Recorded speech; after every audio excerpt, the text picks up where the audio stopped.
वकील साहब का खानदान काफ़ी बड़ा था और घर में अक्सर ही कांव कांव मची रहती। सदा कोई न कोई काम लगा रहता और इतने बड़े परिवार के बीच जंतु अकेला नौकर था। तड़के ही उठकर जंतु आंगन और बरामदे में सोने वाले प्राणियों की बड़ी बड़ी खाटों को भीतर करता। कुछ लोग उठने में लेट लतीफ़ थे और उनको भिनकती हुई मक्खियों के सहारे छोड़कर वह घर को शुरू से आखिर तक झाड़ने बुहारने में लग जाता। बाहर दरवाजे से लेकर पूरा अहाता और तब अनगिनत छोटे बड़े गंदे कमरे जिसमें थूक, खंखारों, चिड़ियों के घोंसले की तरह सिर के झड़े हुए बड़े बड़े बालों के गुच्छे, घर के मर्दों से बचाकर खाए गए छोले और कचालुओं के बासी दुर्गंध देने वाले दोनों पत्तों और पाजी जिद्दी बच्चों द्वारा छोटे मोटे सूपों में लाई गई गंदी सड़क की धूल और कंकड़ों की भारमार। अंत में बड़ा आंगन आता जिसमें मच्छर आनंद से अंडे दिया करते और मेंढक समूह स्वच्छंदता पूर्वक मटर गश्ती किया करता। गंदगी की खान, कहीं रात को खाने से बची जमीन पर गिराई हुई दाल, कहीं झूठी भिनकती थालियाँ, कहीं राख की ढेर, आंगन भर में बच्चों द्वारा घूम घूम कर चितराए गए चावल के घिनौने दाने और घर में झांकते पिछवाड़े के पेड़ के सूखे पत्ते पड़े होते। नावदान दुर्गंधपूर्ण मिट्टी गंदे चीथड़ों तथा हल्के फुल्के तिनकों से पट गया होता। जंतु इनको साफ करता चकाचक चमाचम और तब बच्चों का छिटपुट जगना शुरू हो जाता। उठते ही ऊ करके अम्मा से पैसे मांगना और जंतु की तरफ भागना कि बाजार से जलेबी खरीदवा दे। पैसे खाने का व्यापार शुरू हो जाता और मुश्किल तो यह थी कि सभी लड़के एक साथ जगते नहीं थे। कोई तड़के उठता तो कोई 2 घंटे बाद।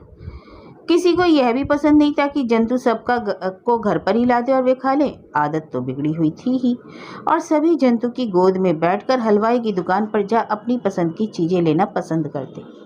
कभी 4 वर्ष का राजू आंखों में रात को लगे काजल को मुंह भर में पोते गोद में बादशाही इत्मीनान से बैठा एक आने की जलेबी के साथ आ रहा होता, तो कभी 5 वर्षीय उषा बालों को फैलाए भवानी की तरह लदी हुई जा रही है। कोई पीठ पर, कोई गोदी में, कोई कंधे पर और कभी कभी सभी सीटें भर जाती। हर एक बच्चे की शक्ति एक आना थी और इससे या तो एक घटिया मोतीचूर या मगध का लड्डू या एक गुलाब जामुन या 1.5-2 जलेबियां या थोड़ी दाल मोठ मिल सकती थी। कभी छोटी या मझली चाची के लड़के से जंतु प्रेम से कह उठता, मुन्ना तुम यहाँ बैठो, मैं लाए देता हूँ। और तब आफत हो जाती। चाची आग बबूला हो जाती और फुफकार कर विष छोड़ने लगती। क्यों यहीं बैठे रहे जी? क्या किसी लौंडी मजूरन का लड़का है जो इस तरह बोलते हो? खबरदार जो हमारे लड़कों से इस तरह जबान अटकर बात की। मैं मलिकाइन वलिकाइन से नहीं डरती, जबान खींच लूंगी। और जंतु का मुंह भय और आतंक से काला पड़ जाता। यह तो ही लड़कों की बात, किंतु सभी औरतों को भी जलपान के लिए पैसे मिलते। वे भी चटोरी थीं और उनको बाजार की चीज़ें चाटने उड़ाने में मज़ा आता। उनकी भी तो अपनी अपनी फरमाइशें थीं। बड़ी दीदी वकील साहब की बड़ी लड़की को 2 आने की पूड़ी के साथ जलपान करने की आदत थी। धीरे से जाकर कहती, जंतु 2 आने की पूड़ी तो ला दे। यदि जंतु कोई काम करता होता तो गिड़गिड़ाकर बोल उठता, अभी आया दीदी 2 मिनट में। किंतु दीदी तुनक जाती और वकील साहब को सुनाते हुए जोर से बोलती, देख रही अम्मा, जंतु नहीं ला रहा। वकीलाइन खटोले पर बैठी मुंह में पान दाबे बोलती, अरे क्यों रे जंतु, तेरी यह मजाल की मिट्टी का कहना ना माने। हम तो उसका मुंह देखते रहते हैं कि वह कुछ कहे, लेकिन वह इतनी शर्मीली है कि जबान ना खोल कर कहती। कभी दुकान से 1-2 पैसे की चीज लाने के लिए कह दिया तो वह काल हो गया। इस तरह से नौकरी हो गई थी कि यही करना है तो भैया तुम अपना रास्ता लो, पैसे हैं तो बहुत मिलेंगे तुम्हारे जैसे। कमरे में पूजा करते हुए अचानक वकील साहब गरज उठते, सुअर का बच्चा, सुन ले जंतु, अगर आइंदा तूने ऐसा किया तो नौकरी से निकाल बाहर कर दूंगा। जंतु मन ही मन प्रतिज्ञा करता कि दीदी की चीज लाने में वह कभी देर नहीं करेगा। और यही नहीं, और भी जनाना लोगों के नियमित रूप से हुक्म निकलते। बड़ी चाची 1 मील की दूरी से, क्योंकि यह विशेष दुकान घर से 1 मील दूर थी, साफ अंगोछे में लाई हुई गर्मा गर्म मुरमुरी लाई तथा परमल खाना पसंद करती। छोटी चाची का कोई ठीक नहीं था। मौसम के अनुसार कभी बेर, कभी शहतूत, कभी बीजू आम के लिए दौड़ाती। और बुढ़िया दादी जब तक ठीक 10 बजे सवेरे 1.5 आने अमरूद का चोखा या सत्तू या का नमकीन घोल ना पी लेती तो उन्हें चैन नहीं था। ऐसा ना करने पर जुकाम हो सकता था और साफ बात है कि हो भी जाता था। और कभी कभी तो ऐसा होता कि जंतु से देर हो जाती और बुढ़िया दादी की नाक आंख से अचानक पानी गिरने लगता।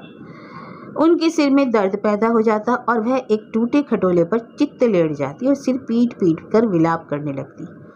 हाय हाय, पापी ने मार डाला, उसको मिट्टी लगे, अरे बाप रे बाप, अब मैं ना जी सकती। अरे ओ कंचन, हकीम जी को बुला ला रे, हुई दैया, कोई नहीं सुनता, सब पत्थर हो गए। ए दुल्हन, जरा कड़वे तेल की बोतल तो दे ना, अपने हाथ से सिर लगाऊंगी। अरे राम रे, अरे राम। और घर में कोहराम मच जाता। लगभग सभी एक हो जाते और जंतु पर कड़ी डांट फटकार पड़ती। वह भौचक होकर देखता रह जाता, क्योंकि बुढ़िया दादी के लिए अमरूद लाने में इसलिए देर हो गई होती, या तो वह मलिकाइन जी की कोई अटल फरमाइश पूरी करता होता, या वकील साहब के स्नान के लिए पानी भरता होता। उसे क्रोध आ जाता और वह मन ही मन सोचता कि जितनी औरतें हैं उतने ही तो नखरे हैं। इन जलपान यात्राओं के बीच और भी अटरम सटरम काम करने होते। मसलन कभी 1 आने की हींग, कभी 2 पैसे का नमक, कभी 2 आने 10 पैसे की लकड़ी और कभी 4 आने का घी। सामने वाले गुप्ता जी के यहाँ से कभी 2 गिलास आटा, कभी 1 मुट्ठी चीनी और आध सेर मूंग या उड़द की दाल उधार लाना होता। राशन आने पर उतने ही लौटा दिए जाएंगे। तरकारी भाजी भी लाने का नियम था। इसके बाद लगभग 10:30 बजे के करीब उसे भी जलपान मिलता। रात की बची हुई जली मोटी लिट्टी और बासी खट्टी महकती हुई जमी तरकारी, और तरकारी न हुई तो 5-7 वर्ष पुराना आंवले का भुरभुरा गंदा अचार साथ में रख दिया जाता। जंतु टूट पड़ता। उसके बाद 1 लोटा पानी चढ़ा जाता, गटर गटर। जलपान के बाद पानी भरने का सिलसिला शुरू हो जाता। सभी लड़कों को अपने हाथ से मल मल कर नहलाना, देव पहुँचना और उनको नेकर और कमीज पहनाना। उसके बाद उनके कपड़े छाँटकर धूप में पसारना। लड़कों से छुट्टी पाने पर औरतों के लिए पानी भरना। घड़े पर घड़े और सभी इत्मीनान से छक छक कर नहाती। इसके अलावा साड़ी, ब्लाउज, पेटीकोट, तौलिए, छोटे बच्चों की नेकर, कमीज, गंदे लार गद्दियाँ सभी साफ किए जाते। पानी भरते भरते जंतु का दम फूलने लगता, हाथ अकड़ जाते और गले की नस उभर जाती। कभी चौखट पर झिरझिर हवा में 2 मिनट के लिए सुस्ताने के लिए डिमित बैठ जाता तो 1-2 औरतें हंसकर कहती, काम से कितना जी चुराता है। औरतों के नहाने का व्यापार लगभग 1 बजे तक चलता। इसके बाद जंतु स्वयं कुएं पर नहाने जाता, सिर और पूरे शरीर को खूब तर करता और फिर उससे निवृत्त होकर जब घर में आता तो लगभग 1:30 बजा होता। सब खा चुके होते और केवल वह बाकी रह जाता। कोई औरत पीतल की थाली में केवल उसी के लिए बनाए गए मक्के का या सेला भात, ऊपर आधी लिट्टी, बची कुची तरकारी और पानी की तरह दाल परोस देती। जंतु थाली लेकर बाहर चला जाता। खाने के समय थोड़ी दूर पर 2-3 कुत्ते आकर जीभ लपलपाते बैठ जाते। जंतु दाल भात को सान कर असाधारण ग्रास बनाता। चबाने से तो कोई मतलब था नहीं, गटगट नीचे निकलता और अक्सर ग्रास गले में अटक जाता, तब पानी पीता। खाने के बाद 2 घड़ा पानी लाकर आंगन में रख देता और फिर बाहर पड़ी गंदे टाट वाली चौकी पर लेट जाता तो उसे फौरन नींद आ जाती। लेकिन पूरा आराम करना तो हराम था। कोई ना कोई किसी न किसी काम से जल्दी ही जगा देता। पानी नहीं है, 2 घड़े पानी दे दो, रंगरेज के यहाँ से साड़ी ला दो, खटिया को घाव में पटक दो, बड़े खटमल है, नाग बाबा की पूजा है, तुलसी के पत्ते और खील ला दो, आदि आदि आदि। फिर छाती फाड़कर शाम के कार्य होने लगते। लगभग वही काम जो सवेरे हुए थे, और करते करते उसे रात को 12 साढ़े 12 बजे तक छुट्टी मिलती। कभी कभी उसकी तबीयत थोड़ी खराब हो जाती, फिर भी वह सभी काम करने की कोशिश करता। एक बार उसे मलेरिया हो गया और 5-6 दिन तक वह कुछ भी नहीं कर सका। 2 रोज से उसे जाड़ा देकर हरारत हो जाती, पर वह जबरदस्ती टाल देता कि हवा बतास होगा, सब ठीक हो जाएगा। तीसरे दिन उसे जाड़ा देकर जोरों का बुखार चढ़ाया। वह अपनी बाहर की छोटी गंदी और अंधेरी कोठरी में पड़ा रहा और कर्राने लगा। लड़कों ने शोर मचाया कि जंतु को बुखार आ गया, जंतु को बुखार आ गया। किसी ने विश्वास नहीं किया। शुरू से ही काम चोर है, नखरे फैला रखा है। ऐसा वैसा दिन भी नहीं कि बुखार हो जाए। हरारत है, ठंडे पानी से नहा ले, सब ठीक हो जाएगा। क्या कभी ऐसे में काम छोड़ा जाता है? ऐसे लक्षणों से तो बड़े लोगों को ही होते हैं। नौकरों को हो गई तो हो गई छुट्टी, कह दो जाकर उसे चुपचाप काम करना शुरू कर दे। बीमारी पड़ना है तो अपने दादा के यहाँ जाकर बीमार पड़े। लेकिन बच्चे दौड़ दौड़ कर आते और कहते, ये माँ, जंतु बड़ा छटपटा रहा है, पानी मांग रहा है, दे आए 1 लोटा। माँ डपट देती, खबरदार कि उधर पाँव के तोड़ दूंगी पाँव, बड़ा आया जंतु का नक्कड़ दादा। इस फुसफुस बहस मुसाहिबे तथा विरोध के पश्चात कहीं जाकर शाम को उसकी बीमारी को मान्यता मिली। पहले एक दो औरतें दूर से झांक गई, फिर बाद में ओढ़ने के लिए मोटा टाट और बोरे, एक बड़े लोटे में पानी और एक मिट्टी की खाली हंडिया भिजवा दी गई कि वक्त बेवक्त काम आए। फिर सब सन्नाटा, केवल जंतु अपने कमरे में कर्राता रहा।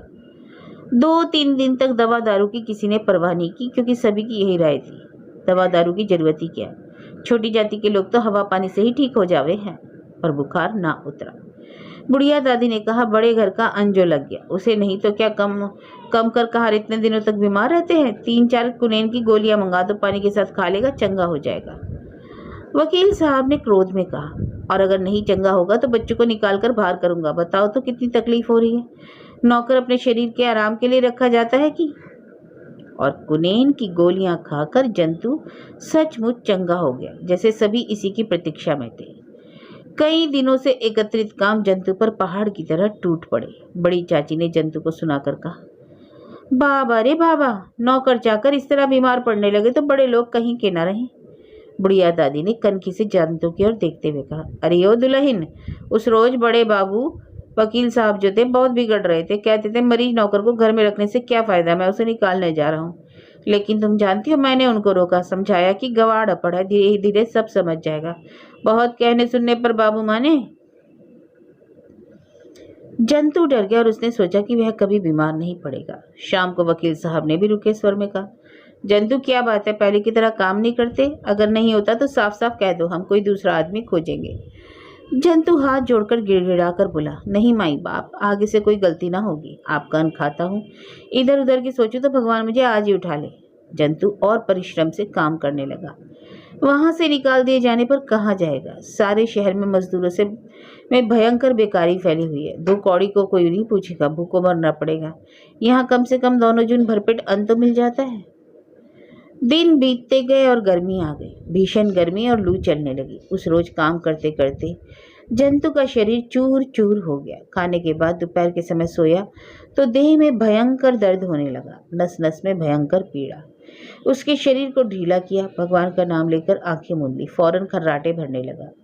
किंतु थोड़ी देर सोया होगा कि उसकी नींद खुल सी गई। उसे प्यास लगी थी और तब उसे याद आया कि थकावट के मारे वह आंगन में पानी भर कर रख नहीं सका था, कुएं तक जाना था। उफ, थोड़ा और आराम कर ले। उसने आंखें फिर मूंद ली और कुछ देर उसी तरह पड़ा रहा, लेकिन प्यास थी कि अत्यंत जोर की लगी जा रही थी। हलक सूख गया, जमाई लेते हुए उठ बैठा। बाप रे बाप, बाहर आग बरस रही है। कुआं एक फलांग दूर और शरीर में भयंकर पीड़ा, बदन चूर चूर, आराम करने की तबीयत नहीं। सोने में कितना सुख है। फिर टेढ़ा होकर वहीं पड़ा रहा। वह सपना देखने लगा कि वह कहीं रेगिस्तान में प्यास से छटपटा रहा है। वह आधा सो गया और आधा जाग रहा है। बार बार उसकी तबीयत उठकर पानी पीने को कर रही थी, किंतु शरीर इतना थका हुआ था और बाहर इतनी भयंकर लू चल रही थी कि वह सोचता थोड़ा आराम कर लूं, पानी तो पीना ही है। इतने में खड़ाई की आवाज आई। वकील साहब बाहर आकर कड़े शब्दों में बोले, जंतु, तुम्हारी क्या आदत हो गई? हमेशा सोते रहते हैं और इधर घर में पानी की एक बूंद नहीं। जानते तो हो गर्मी का दिन है, जाओ 2 घड़ा पानी भरकर रख दो आंगन में। जंतु बिजली की तरह उठकर बोला, जी हुजूर।